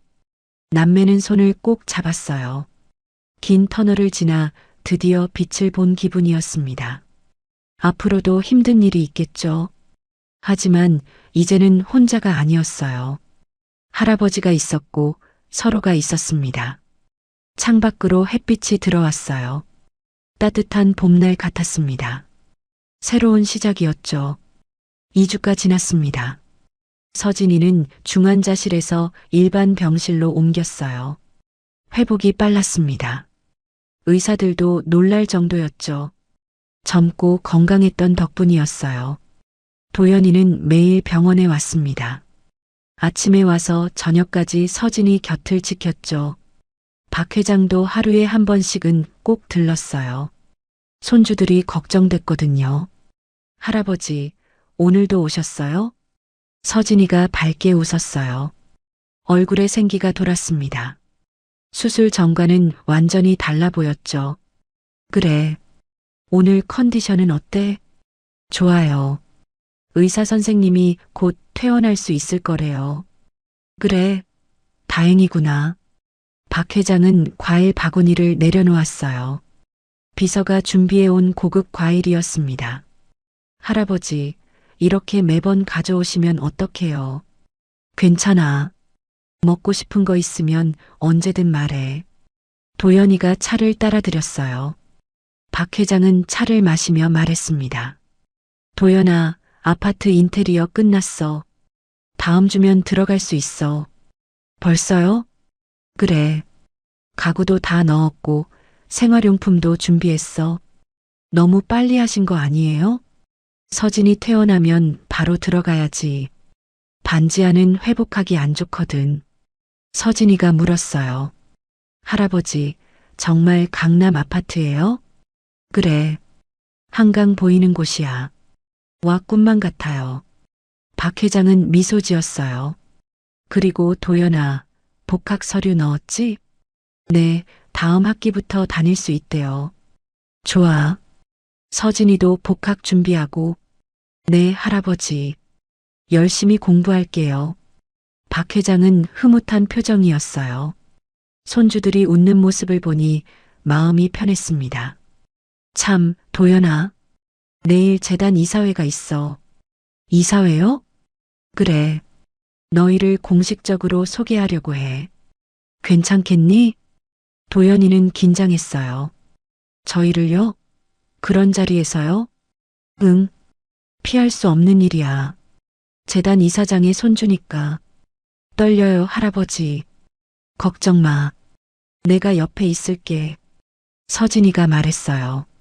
오빠 잘할 수 있어. 우리 당당하게 하자. 그래, 내 말이 맞아. 박 회장이 덧붙였어요.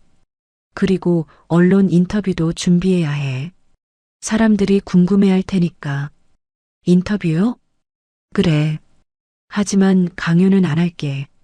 너희가 원하면 하고 아니면 안 해도 돼. 도연이는 생각했어요. 언론 인터뷰라니. 자신 같은 사람이 그런 걸 할 수 있을까요? 할아버지, 저희가 잘할 수 있을까요? 물론이야. 너희는 태식이 아들딸이잖아. 당당하게 하면 돼. 박 회장의 말에 도연이는 용기를 얻었어요. 알겠습니다. 해볼게요. 그래, 잘 생각했어. 그때 병실 문이 노크됐어요. 비서 김미영이 들어왔습니다. 회장님, 다음 일정 시간입니다. 벌써? 알겠어. 박 회장은 일어섰어요. 나는 가봐야겠구나. 내일 또 올게. 네, 할아버지. 조심히 가세요. 박 회장이 나간 뒤 남매는 조용히 앉아 있었어요. 서진이가 먼저 입을 열었습니다. 오빠, 응? 우리 진짜 달라졌다. 그치? 그러게. 2주 전만 해도 상상도 못했는데 할아버지 만난 게 기적 같아. 맞아. 아버지가 도와주신 거야. 서진이는 창밖을 봤어요. 오빠, 근데 나 걱정되는 것도 있어. 뭐가? 우리가 이렇게 갑자기 좋아지면 다른 사람들이 뭐라고 할까? 무슨 소리야? 있잖아. 금수저로 태어나지도 않았는데 갑자기 재벌 손주 됐다고 하면 사람들이 좋게 안 볼 수도 있잖아. 도연이는 서진이 말을 이해했어요. 실제로 그럴 수 있었죠. 서진아, 우리는 아무 잘못 없어. 우리가 뭘 바라서 된 게 아니잖아. 그건 그래. 하지만 사람들은 그렇게 안 볼 수도 있어. 그럼 어쩔 수 없지. 우리는 당당하게 살면 돼. 그래, 오빠 말이 맞아. 서진이는 고개를 끄덕였어요. 하지만 여전히 불안한 표정이었습니다. 도연이는 동생의 손을 잡았죠. 서진아, 우리 아버지 생각하면서 살자. 아버지가 부끄럽지 않게. 응, 그래야지. 다음 날 도연이는 재단 본사로 향했습니다. 강남 한복판에 있는 높은 빌딩이었어요. 정문에서부터 경비원들이 고개를 숙였습니다. 어서 오십시오, 도연 씨. 아, 네. 안녕하세요. 도연이는 어색했어요. 이런 대접을 받는 게 익숙하지 않았거든요. 엘리베이터를 타고 최상층으로 올라갔습니다.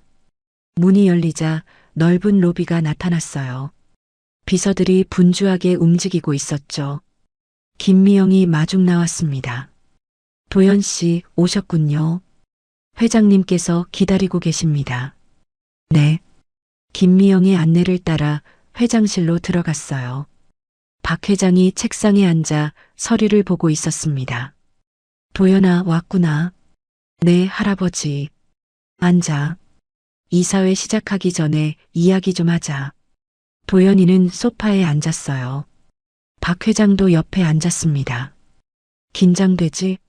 네, 많이요. 당연해. 나도 처음엔 그랬어. 박 회장은 창밖을 봤어요. 도연아, 오늘 이사회에는 여러 사람들이 올 거야. 재단 이사들, 병원장들, 주요 의사들. 모두 너를 보러 온다고 생각하면 돼. 무섭네요. 무서울 것 없어. 너는 그냥 내 이야기를 하면 돼. 어떻게 살아왔는지, 아버지가 어떤 분이었는지. 그것만 하면 돼요? 그래. 사람들은 내 진심을 볼 거야. 도연이는 심호흡을 했어요. 할아버지, 저 잘할 수 있을까요? 물론이야. 넌 태식이 아들이잖아. 당당하게 해. 시계가 2시를 가리켰어요. 이사회 시작 시간이었습니다. 가자, 도연아. 네, 할아버지. 둘은 일어나 회의실로 향했어요. 문을 열자 큰 테이블이 보였습니다. 20명쯤 되는 사람들이 앉아 있었죠. 모두 정장을 입고 진지한 표정이었어요. 박 회장이 들어서자 모두 일어났습니다. 회장님, 안녕하십니까? 앉으시죠. 사람들이 앉았어요. 도연이는 박 회장 옆에 앉았습니다. 시선이 집중됐죠. 박 회장이 입을 열었어요. 오늘 이사회를 소집한 이유는 한 가지입니다. 제 손주를 소개하기 위해서죠. 사람들이 웅성거렸어요. 손주라는 말에 모두 놀란 표정이었습니다. 회장님, 손주라니요? 한 이사가 물었어요. 박 회장은 도연이를 가리켰습니다. 이 젊은이가 제 손주 윤도연입니다. 제 아들 윤태식의 아들이죠. 윤태식이라면 30년 전 집을 나간 제 아들입니다. 그 아들이 3년 전에 세상을 떠났고 이제야 손주들을 찾게 됐습니다. 회의실이 조용해졌어요. 모두 충격을 받은 듯 했습니다. 회장님께서 아드님이 계셨다니. 그렇습니다. 평생 숨기고 살았죠. 하지만 이제는 공개하려 합니다. 박 회장은 도연이를 봤어요. 도연아, 자기소개 해볼래? 네, 할아버지. 도연이는 일어섰어요. 떨리는 목소리로 말했습니다.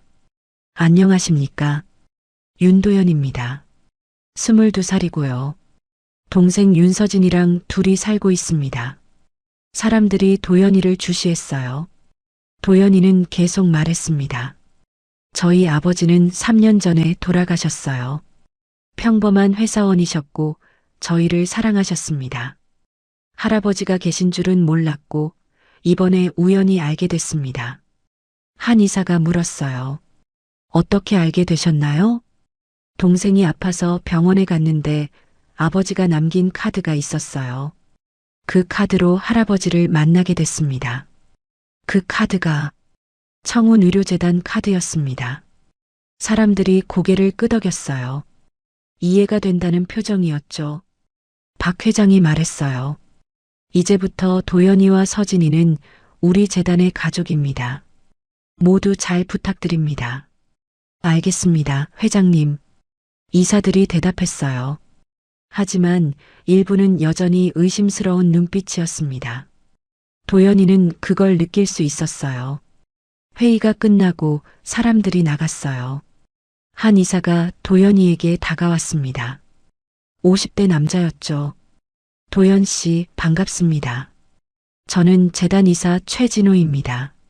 아, 네. 안녕하세요.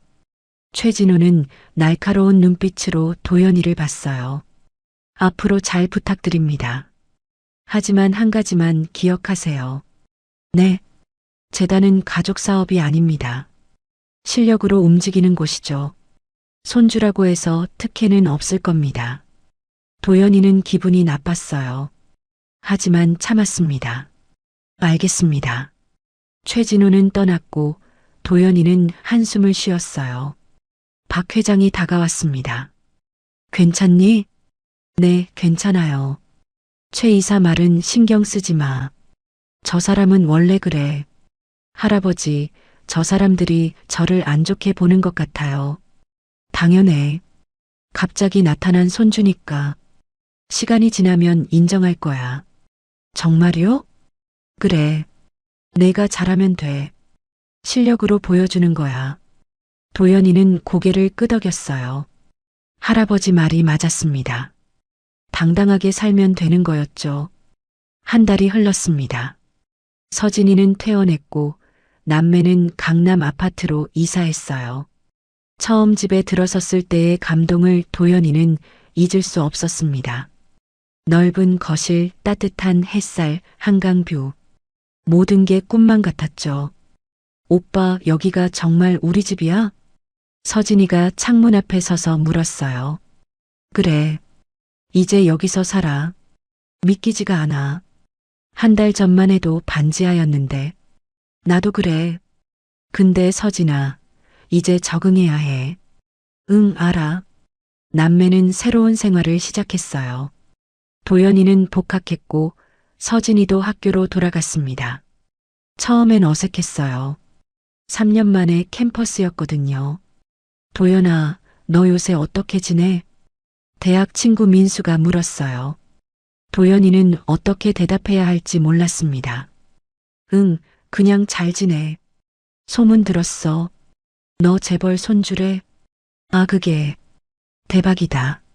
진짜야? 도연이는 난처했어요. 숨길 수도 없었고 자랑하고 싶지도 않았죠.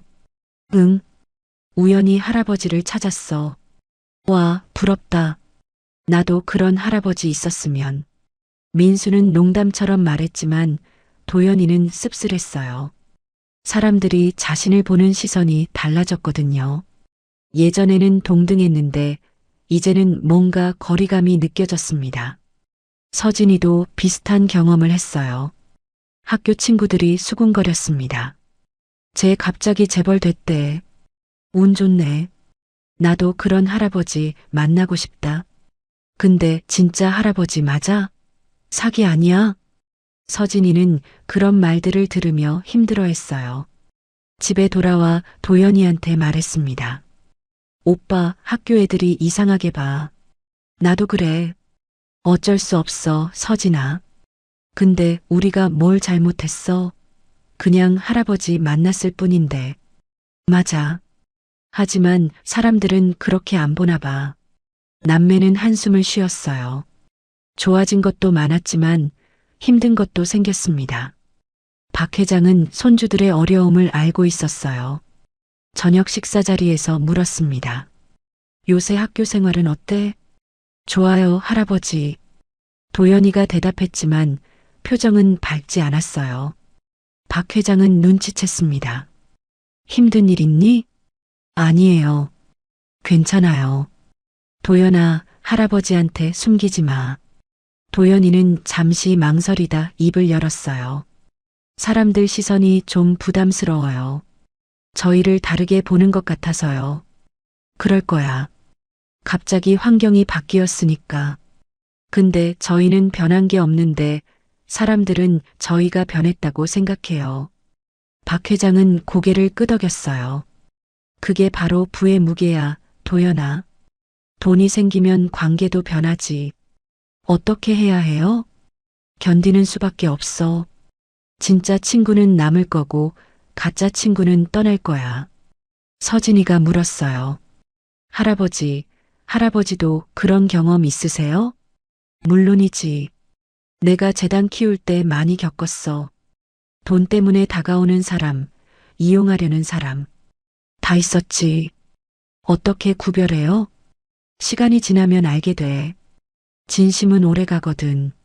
남매는 할아버지 말을 마음에 새겼어요. 며칠 뒤 도연이는 은행에서 이상한 전화를 받았습니다. 윤도현 씨 맞으시죠? 대출 승인됐습니다. 대출이요? 저 신청 안 했는데요. 그럼 명의도용인가요? 도연이는 황급히 은행에 갔어요. 확인해 보니 누군가 도연이 이름으로 3천만 원 대출을 신청했더군요. 이거 제가 한 게 아닌데요. 그럼 신고하셔야겠네요.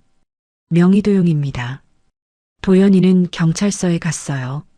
조사 결과 신청자는 도연이의 먼 친척이었습니다. 삼촌뻘 되는 사람이었죠. 도연아, 이거 좀 도와줘. 삼촌이 급하게 돈이 필요해서 그래. 전화가 왔어요.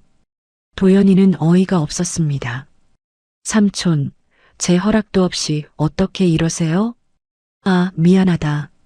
근데 너 이제 부자잖아. 3천만 원쯤이야. 그게 문제가 아니잖아요. 명의도용이에요. 야, 이 녀석아.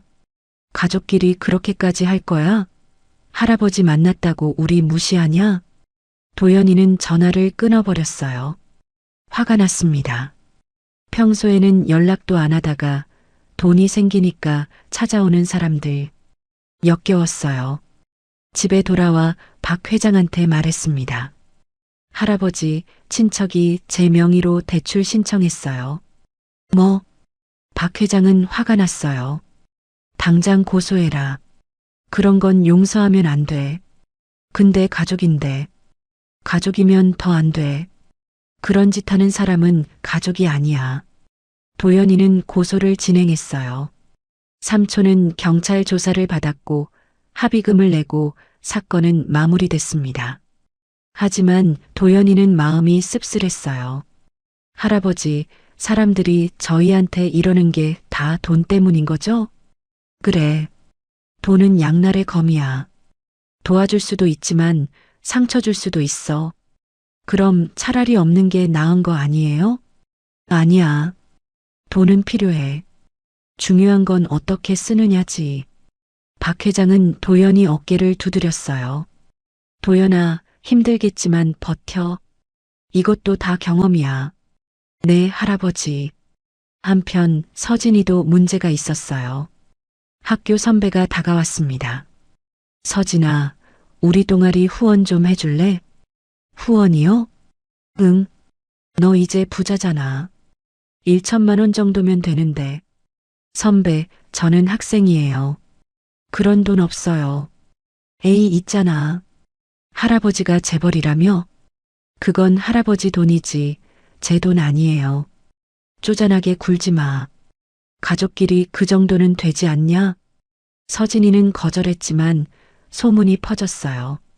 서진이가 인색하대, 부자 됐다고 교만해졌대. 말도 안 되는 소문들이었죠. 서진이는 울면서 집에 왔어요. 도연이가 안아줬습니다. 오빠 너무 힘들어. 나도 그래, 서진아. 근데 우리 포기하면 안 돼. 왜 사람들이 이러는 거야? 우리가 뭘 잘못했어? 잘못한 거 없어. 그냥 사람들이 질투하는 거야. 남매는 서로를 위로했어요. 하지만 마음은 무거웠습니다. 박 회장은 손주들의 힘든 모습을 보며 고민했어요. 비서 김미영을 불렀습니다. 미영 씨, 도연이랑 서진이 학교에서 무슨 일 있는지 알아봐요. 네, 회장님. 조사 결과 두 손주가 학교에서 따돌림 당하고 있었어요. 박 회장은 마음이 아팠습니다. 내가 손주들을 지켜야 하는데 오히려 고생시키고 있구나. 박 회장은 결심했어요. 손주들한테 제대로 된 교육을 시켜야겠다고. 돈을 다루는 법, 사람을 대하는 법, 자신을 지키는 법, 모두 가르쳐줘야 했습니다. 도연아, 서진아, 주말에 시간 있니? 네, 할아버지. 좋아. 할아버지가 특별한 곳 데려가 줄게. 어디요? 가면 알아. 주말 박 회장은 손주들을 재단 본사로 데려갔어요. 회의실에는 여러 선생님들이 기다리고 있었습니다. 이분들은 너희 선생님들이야. 앞으로 일주일에 한 번씩 배울 거야. 뭘 배워요? 경제, 경영, 리더십, 그리고 사람 보는 법. 도연이와 서진이는 놀랐어요. 할아버지, 저희한테 그런 것까지 가르치시려고요? 당연하지. 너희는 내 손주야. 제대로 준비해야 해. 근데 저희는 평범하게 살고 싶은데. 평범하게 살 수 없어, 도연아. 너희는 이미 특별한 위치에 있어. 그럼 그에 맞게 준비해야지. 박 회장의 말에 남매는 고개를 끄덕였어요. 할아버지가 옳았습니다. 도망칠 수 없다면 맞서야 했죠. 알겠습니다, 할아버지. 열심히 배울게요. 그래. 잘 생각했어. 수업이 시작됐어요. 경제학 교수가 기본 개념을 가르쳤고 경영 전문가가 사례를 설명했습니다. 도연이와 서진이는 진지하게 들었어요. 수업이 끝난 뒤 박 회장이 물었습니다. 어땠니? 어려웠어요. 근데 재미있었어요. 그래, 다행이구나. 할아버지, 저희 진짜 잘할 수 있을까요? 박 회장은 손주들을 안아줬어요. 물론이야. 너희는 태식이 아들딸이잖아. 할 수 있어. 도연이와 서진이는 용기를 얻었어요. 힘들지만 포기하지 않기로 했습니다. 아버지가 30년 동안 버텨온 것처럼 자신들도 버틸 수 있을 거라고 믿었죠. 밤 집으로 돌아온 남매는 아버지 사진 앞에 섰어요. 아버지, 저희 잘하고 있죠? 도연이가 물었습니다. 사진 속 아버지는 여전히 웃고 계셨어요. 힘들지만 견딜게요. 아버지처럼요. 서진이도 말했습니다. 아버지, 지켜봐 주세요. 저희 포기 안 할게요. 남매는 서로를 바라봤어요. 그리고 손을 꼭 잡았습니다. 앞으로도 힘든 일이 많겠지만 둘이 함께라면 이겨낼 수 있을 거예요. 창밖으로 서울 야경이 펼쳐져 있었습니다. 반짝이는 불빛들 사이로 남매의 미래도 빛나고 있었어요. 6개월이 흘렀습니다. 계절이 바뀌어 겨울이 왔어요. 첫눈이 내리던 어느 날 도연이는 대학 도서관에서 공부하고 있었습니다. 복학한 지 한 학기가 지났고 성적도 좋았어요. 주말마다 받는 특별 수업 덕분이었죠. 도연아, 뒤에서 목소리가 들렸어요. 돌아보니 민수였습니다. 민수야. 요새 어떻게 지내? 잘 지내. 너는? 민수는 옆에 앉았어요. 예전과 달리 편안한 표정이었습니다. 도연아, 미안해. 왜? 예전에 내가 재벌 손주 됐다고 했을 때 나 좀 이상하게 대했잖아. 거리감 두고 그랬어. 도연이는 고개를 저었어요. 괜찮아. 이해해. 아니야. 생각해보니까 내가 변한 게 아니라 내가 변한 거더라. 내가 특별해졌다고 생각하니까 어색해진 거지. 민수야. 근데 요새 보니까 너 예전이랑 똑같아. 열심히 공부하고 친구들 도와주고 아무것도 안 변했더라고. 도연이는 웃었어요. 고마워, 민수야. 그 말 들으니까 기분 좋다. 우리 앞으로도 잘 지내자. 예전처럼. 그래, 그러자. 두 사람은 주먹을 부딪혔어요. 도연이는 마음이 따뜻해졌습니다. 할아버지 말이 맞았어요. 진짜 친구는 남는다고 했죠. 서진이도 비슷한 경험을 했어요. 처음에 후원을 요구했던 선배가 찾아왔습니다. 서진아, 그때는 미안했어. 선배, 내가 너무했어. 내 입장은 생각 안 하고 나만 생각했지. 괜찮아요, 선배. 아니야. 괜찮지 않아. 나 반성 많이 했어. 앞으로 잘 지내자. 서진이는 고개를 끄덕였어요. 용서했습니다. 사람은 누구나 실수할 수 있으니까요. 그날 저녁 박 회장은 손주들과 식사했어요. 고급 레스토랑이 아니라 집에서였습니다. 박 회장이 직접 요리를 준비했죠. 할아버지, 요리하실 줄 아세요? 서진이가 놀라며 물었어요.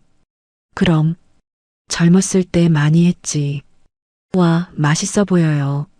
식탁에는 된장찌개, 김치찌개, 불고기가 놓여 있었어요.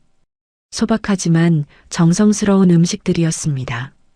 할아버지, 이거 다 직접 만드신 거예요? 그래. 너희 아버지가 좋아하던 음식들이야. 도연이는 가슴이 뭉클했어요. 아버지가 좋아하셨어요? 응. 태식이는 특히 된장찌개를 좋아했어. 매일 달라고 했지. 박 회장은 국자로 찌개를 떠서 손주들 그릇에 담아줬어요. 많이 먹어라. 할아버지가 해준 거니까. 잘 먹겠습니다. 남매는 숟가락을 들었어요. 따뜻한 찌개가 목구멍을 타고 내려갔습니다. 맛있었어요. 아버지가 먹었던 맛이구나 싶었죠. 할아버지, 도연이가 불렀어요. 응? 저희 요새 학교 생활 많이 나아졌어요. 그래, 다행이구나. 처음엔 힘들었는데 이제는 괜찮아요. 진짜 친구들도 생겼고요. 박 회장은 흐뭇하게 웃었어요. 잘했어, 도연아. 내가 견뎌낸 거야. 서진이도 말했어요. 할아버지, 저도 학교에서 동아리 활동 시작했어요. 봉사 동아리예요. 봉사 동아리? 네. 어려운 사람들 돕는 거요. 할아버지처럼요. 박 회장은 감동했어요. 그래, 좋은 일이구나. 할아버지가 응원할게. 식사가 끝나고 박 회장이 말했어요. 도연아, 서진아. 할아버지가 너희한테 줄 게 있어. 뭐예요? 박 회장은 2개의 봉투를 꺼냈어요. 이건 너희 아버지가 남긴 편지야. 아버지가요? 그래. 태식이가 집을 나갈 때 남기고 간 거야. 30년 동안 간직하고 있었어. 도연이는 떨리는 손으로 봉투를 받았어요. 낡은 봉투였습니다. 서진이도 자기 몫을 받았죠. 언제 읽어도 돼. 준비됐을 때 읽어. 네, 할아버지. 도연이는 봉투를 가슴에 안았어요. 아버지의 마지막 메시지였습니다. 밤, 도연이는 방에서 봉투를 열었어요. 안에는 편지 한 장이 들어 있었습니다. 아버지의 필체였죠.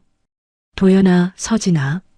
이 편지를 읽고 있다면 아빠는 이미 세상에 없을 거야. 미안하다. 너희 곁에 오래 있지 못해서. 아빠에게는 숨겨온 비밀이 있어. 너희 할아버지가 살아계신다는 것. 부자라는 것. 하지만 아빠는 그분을 찾아가지 않았어. 아빠의 자존심 때문이었지. 지금 생각하면 바보 같은 선택이었어. 너희 할아버지를 만났다면 너희를 더 잘 키울 수 있었을 텐데. 하지만 아빠는 할아버지 도움 없이도 행복했어. 너희 엄마가 있었고 너희가 있었으니까. 만약 너희가 할아버지를 만나게 된다면 아빠 대신 용서해줘. 할아버지는 나쁜 분이 아니야. 그냥 자식을 너무 사랑한 거야. 잘못된 방법이었을 뿐이지. 그리고 너희에게 부탁이 있어. 당당하게 살아라. 남의 시선 신경 쓰지 말고 너희가 옳다고 생각하는 길을 가라. 아빠는 항상 너희를 응원할게. 사랑한다. 도연아, 서진아. 아빠가. 도연이는 편지를 읽으며 눈물을 흘렸어요. 아버지의 목소리가 들리는 것 같았습니다. 따뜻하고 다정한 목소리였죠. 아버지, 저희 잘 살고 있어요. 할아버지도 만났고 당당하게 살려고 노력하고 있어요. 도연이는 편지를 가슴에 품었어요. 옆방에서는 서진이도 편지를 읽고 있었습니다. 두 남매는 각자 방에서 아버지를 생각했어요. 다음 날 박 회장은 손주들을 불렀어요. 도연아, 서진아. 오늘 할아버지랑 갈 데가 있어. 어디요? 너희 아버지 산소. 남매는 고개를 끄덕였어요. 차를 타고 1시간쯤 달려 작은 공원묘지에 도착했습니다. 아버지가 잠들어 있는 곳이었죠. 박 회장은 천천히 걸어 아들의 묘 앞에 섰어요. 무릎을 꿇었습니다. 태식아, 아빠가 왔다. 박 회장의 목소리가 떨렸어요. 미안하다. 정말 미안하다. 30년 동안 너를 찾지 못해서, 내가 고생할 때 옆에 없어서. 도연이와 서진이도 옆에 무릎을 꿇었어요. 태식아, 내 아이들 잘 키웠구나. 착하고 훌륭한 아이들이야. 아빠가 자랑스럽다. 박 회장은 묘비를 쓰다듬었어요. 이제부터 아빠가 이 아이들 지킬게. 내가 못해준 거 다 해줄게. 그러니까 편히 쉬어라. 눈물이 땅에 떨어졌어요. 도연이도 울었고 서진이도 울었습니다. 세 사람은 묘 앞에서 한참을 울었어요. 시간이 흘러 눈물이 멈췄을 때 박 회장이 일어섰어요. 가자. 태식이도 우리가 우는 거 안 좋아할 거야. 네, 할아버지. 차로 돌아가는 길에 박 회장이 말했어요. 도연아, 너 졸업하면 뭐 하고 싶니? 저요? 아직 잘 모르겠어요. 재단 일 해볼 생각은 없니? 도연이는 놀랐어요. 재단이요? 그래. 할아버지 일 도와주면 좋겠는데. 저 같은 사람이 할 수 있을까요? 물론이야. 내가 잘할 거야. 도연이는 생각했어요. 재단 일, 사람들을 돕는 일, 할아버지처럼 말이죠. 생각해 볼게요, 할아버지. 그래, 천천히 생각해. 서진이도 물었어요. 저는요, 할아버지? 너는 의사 되고 싶다며? 네, 사람들 살리고 싶어요. 좋은 꿈이구나. 할아버지가 응원할게. 고마워요, 할아버지. 차는 서울로 향했어요. 창밖으로 겨울 풍경이 지나갔습니다. 하얀 눈이 세상을 덮고 있었죠. 몇 년이 흘렀습니다. 도연이는 대학을 졸업하고 재단에 입사했어요. 처음엔 말단 직원으로 시작했습니다. 특혜를 원하지 않았거든요. 도연 씨, 이 서류 정리 좀 해주세요. 네, 알겠습니다. 도연이는 성실하게 일했어요. 아무도 특별 대우하지 않았고 도연이도 원하지 않았습니다. 실력으로 인정받고 싶었죠. 2년이 지나자 사람들이 인정하기 시작했어요. 도연 씨 정말 열심히 하네요. 실력도 좋고. 회장님 손주 맞아요? 맞는데 전혀 티 안 내요. 도연이는 조금씩 성장했어요. 프로젝트를 맡았고 성공시켰습니다. 박 회장은 흐뭇하게 지켜봤죠. 서진이는 의대에 입학했어요. 공부가 어려웠지만 포기하지 않았습니다. 언니, 시험 어땠어요? 후배가 물었어요. 힘들었어. 근데 할만했어. 언니는 항상 열심히 하시네요. 해야지. 의사 되려면. 서진이는 밤늦게까지 공부했어요. 환자들을 살리고 싶었거든요. 동생처럼 아픈 사람들을 말이죠. 어느 날 박 회장이 손주들을 불렀어요. 회장실이었습니다. 도연아, 서진아, 앉아라. 네, 할아버지. 박 회장은 창밖을 봤어요. 할아버지가 이제 나이가 많아졌구나. 80이 넘었어. 할아버지, 괜찮으세요? 괜찮아. 근데 은퇴를 생각하고 있어. 은퇴요? 그래. 이제 젊은 사람들한테 맡길 때가 됐어. 박 회장은 도연이를 봤어요. 도연아, 내가 재단 이사가 돼줬으면 좋겠구나. 저요? 이사요? 그래. 내 실력은 이미 증명됐어. 사람들도 인정하고. 도연이는 망설였어요. 할아버지, 저 아직 부족한데요. 부족하지 않아. 충분히 잘할 거야. 서진이가 말했어요. 오빠 할 수 있어. 오빠 열심히 했잖아. 서진아, 할아버지 믿고 하는 거야. 오빠도 할아버지 믿어. 도연이는 고개를 끄덕였어요. 알겠습니다, 할아버지. 열심히 하겠습니다. 그래, 잘 생각했어. 박 회장은 손주들을 안아줬어요. 너희가 있어서 할아버지 행복해. 태식이가 남긴 최고의 선물이야. 저희도 할아버지 만나서 행복해요. 할아버지가 저희 삶을 바꿔주셨어요. 박 회장은 눈물을 닦았어요. 할아버지도 너희 덕분에 삶의 의미를 찾았어. 고맙다, 도연아, 서진아. 세 사람은 포옹했어요. 창밖으로 서울 전경이 펼쳐져 있었습니다. 햇살이 따스하게 비추고 있었죠. 그날 저녁 도연이와 서진이는 아버지 산소를 찾아갔어요. 아버지, 저희 잘 살고 있어요. 도연이가 말했어요. 할아버지 덕분에 꿈도 이뤘고 행복해요. 서진이도 말했어요. 아버지가 남긴 카드 덕분이에요. 그 카드가 저희를 살렸어요. 묘비 앞에 꽃을 놓았어요. 바람이 불어와 꽃잎을 흔들었습니다. 아버지, 편히 쉬세요. 저희는 당당하게 살게요. 아버지가 바라셨던 것처럼요. 남매는 묘 앞에서 한참을 서 있었어요. 해가 지고 있었습니다. 노을이 하늘을 물들였죠. 가자, 서진아. 응, 오빠. 남매는 돌아섰어요. 뒤돌아보니 묘비가 저녁 햇살에 빛나고 있었습니다. 마치 아버지가 웃고 계신 것 같았어요. 차를 타고 집으로 향했어요. 강남 아파트 불빛이 보였습니다. 따뜻한 집이 기다리고 있었죠. 오빠, 우리 정말 행복하다, 그치? 그래. 우리 행복해. 아버지 덕분이야. 맞아. 아버지와 할아버지 덕분이지. 차는 계속 달렸어요. 도시의 불빛 속으로 들어갔습니다. 돌아가신 아버지가 남긴 카드 한 장. 그 카드로 병원비를 내자 5분 뒤 병원 앞에 벤츠가 줄줄이 들어왔습니다. 그리고 남매의 삶이 완전히 바뀌었죠. 하지만 가장 중요한 건 변하지 않았어요. 아버지의 사랑, 할아버지의 마음, 그리고 서로를 향한 남매의 믿음. 그것들은 어떤 돈으로도 살 수 없는 것이었습니다. 남매는 그걸 알고 있었어요. 그래서 더 당당하게, 더 행복하게 살 수 있었습니다.